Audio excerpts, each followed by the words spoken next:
ठीक है, चलो अब हम देखते हैं क्या करते हैं। बस बेटा मैं यही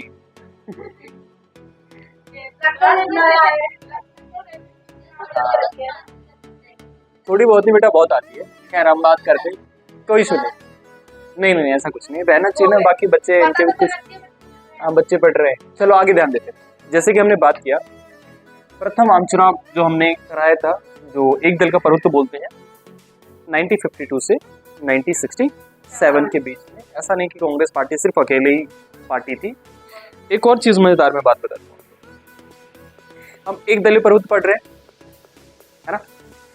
भारत के एक दलीय प्रभुत्व और चाइना के एक दलीय प्रभुत्व में क्या अंतर है, अब मैं बताता हूँ। नहीं मैं बताता हूँ, देखो भारत में और चाइना में भी एक दलीय प्रभुत्व है, कम्युनिस्ट पार्टी,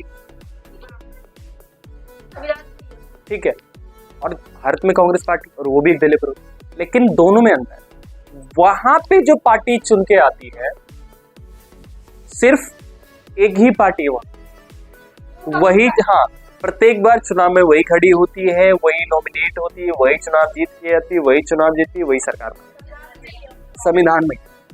लेकिन भारत में ऐसा नहीं था।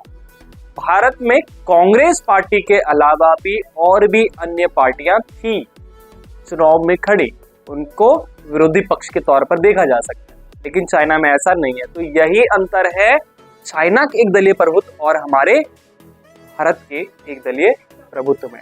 तो इसी बात को, और एक और महत्वपूर्ण बात, एक लोकतांत्रिक देश में यार विपक्षी पार्टियों का होना, एक सशक्त, कठोर और मजबूत लोकतंत्र के लिए विपक्षी पार्टी होना बहुत जरूरी है। क्योंकि जो विपक्षी पार्टियां होती हैं वो सरकार पे एक प्रकार से अंकुश लगा के रखती है, जो एक सशक्त लोकतंत्र का निर्माण करता है। जो कई बार करता है, मैं इस बात का अपोज करता हूं, कई बार इस बात का मैं विरोध भी करता हूं कि विपक्षी पार्टियों को विलुप्त कर देना चाहिए। मैं कहता हूं बिल्कुल नहीं करना चाहिए। ये बातें वो लोग बोलते हैं या वो सरकारें बोलती हैं, अगर विपक्षी पार्टियां खत्म हो गई तो डिक्टेटरशिप आने में बिल्कुल भी टाइम नहीं लगेगा किसी भी अंदर। तो इसीलिए विपक्षी पार्टी का होना, एक मजबूत विपक्षी पार्टी होना, मैं कहता हूं किसी भी सरकार में, लेकिन होना जरूरी है। चलिए हम आगे बात करते इसी तरीके से। तो 1952 से 1967 के बीच में हमारे यहाँ चाइना की तरह एक दलीय प्रभुत्व नहीं था, हमारे यहाँ लोकतांत्रिक एक दलीय प्रभुत्व। तो हमारे यहाँ और भी पार्टियां थी जिनके बारे में थोड़े से हम चर्चा करते, कौन कौन सी पार्टी है उस स्तर पर।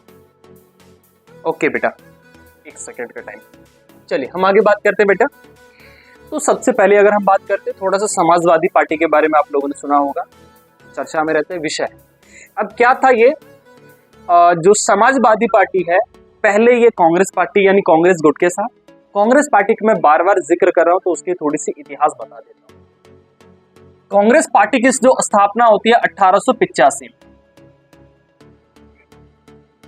और ये कोई पार्टी नहीं थी, ये इसमें 11 बड़े बड़े उद्योगपतियों ने एक गुट बनाया था, जो कि हाँ गुट था या एक संघ के तौर पे था, जो संगठन के तौर पर था, जो कि बाद में जाके इसमें बहुत सारे लोग जुड़ते गए, शामिल होते गए, और बाद में यह कांग्रेस पार्टी के रूप में क्या हुआ, तब्दील हो गई, और वही कांग्रेस पार्टी जिसको आज हम देखते हुए आ रहे हैं। ठीक है, चलिए। तो कांग्रेस पार्टी 1885 में आया, मैंने बताया सबसे पुरानी पार्टी कौन सी अपनी कांग्रेस पार्टी है। तो इसीलिए कांग्रेस पार्टी में जितनी अगर पार्टियों की अगर हम चर्चा करेंगे, मुख्यतः ज्यादा से ज्यादा वो सारी की सारी कांग्रेस पार्टी से निकली हुई पार्टी है। अब इसी के तौर पर अगर हम बात करते, एक है समाजवादी पार्टी के तौर पर अगर मैं बात करूं, जो 1934 तक तो वो क्या था, एक कांग्रेस पार्टी के ही गुट में 4 तक, ठीक है। एंड देन उसके बाद क्या होता है, शामिल होने के बाद क्या हो जाते हैं कि 1948 में वो कांग्रेस पार्टी से क्या हो जाते बेटा, अलग हो जाते। कब हो जाते हैं? 1940। कौन? समाजवादी दल जिसको हम कह सकते हैं। चलिए अब इनके कोई चर्चे हैं, कोई जो प्रमुख लीडर के तौर पर जाने जाते हैं, बहुत नाम सुना होगा, जयप्रकाश नारायण।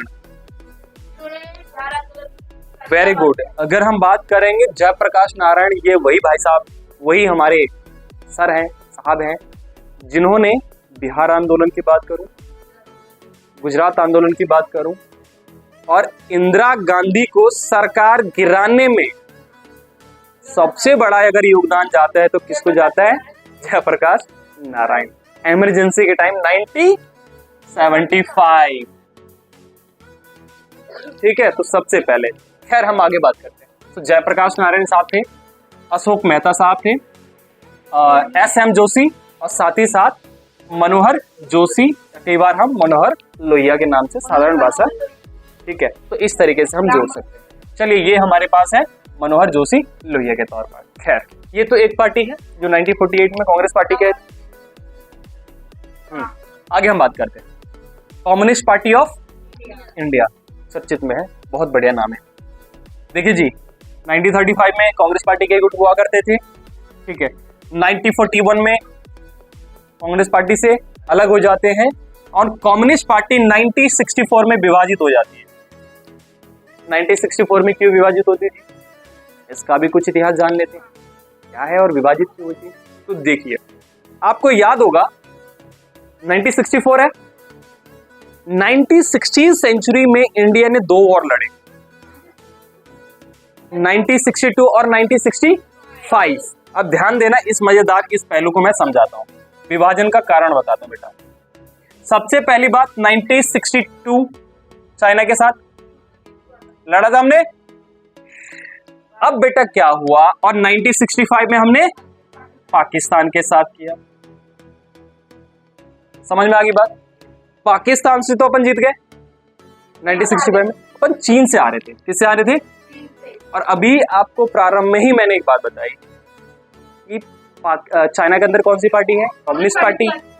सो क्या हुआ कि जो उस समय कांग्रेस पार्टी में जो मेंबर थे, कुछ थे जिन्होंने सपोर्ट किया चाइना को, कुछ ने चाइना के जो युद्ध था या आक्रमण था उसको गलत माना, तो उसमें विरोध भाषा हो गया। अब मान लीजिए एक गुट है, एक कह रहा है उसने सही किया, एक कहता है गलत किया, आ गया विभाजन का दायरा। तो 1964 में चाइना युद्ध के कारण कम्युनिस्ट पार्टी कितने भागों में विभाजित हो जाती है? 2 भाग। आगे बात समझ में? और सब क्लियर है? चलिए, कहानी को थोड़ा सा और आगे बढ़ाते हैं। एक और पार्टी के बारे में हम जिक्र करते हैं बेटा, जिसको बोलते हैं भारतीय जनसंघ। अगर मैं इसको गलत अगर नहीं हो तो इसी को, जो वर्तमान इसका नया पहलू देखते हैं, जनता पार्टी या भारतीय जनता पार्टी, इन्हीं में से आई हुई एक पार्टी है भारतीय जनता पार्टी। ठीक है, ये वर्तमान की कारण बता रहा हूं, तो आप ये मत सोचना कि मैं इसको कह रहा हूं। इन्हीं में से निकल के बाद में जब 1989 की बात है, इसको छोड़ बताओ। हाँ बेटा, इसका तो हमने बात किया इसके बारे में, भारतीय जो जनसंघ है बाद में जुड़ के एक भारतीय जनता पार्टी जिसको जानते हैं। खैर, आगे बात करते हैं, जो भारतीय जनसंघ की स्थापना कब होती है बेटा? 1951 में। संस्थापक के तौर पे या प्रमुख जो लीडर्स के तौर पर जानते हैं, श्यामा प्रमुख मुखर्जी, बलराज मधो, और एक हमारे हैं दीनदयाल उपाध्याय। बहुत चर्चित नाम है, ये हमें बताने की जरूरत नहीं पड़ेगी ये कौन है। ठीक है, तो ये रही 3 प्रमुख पार्टियां।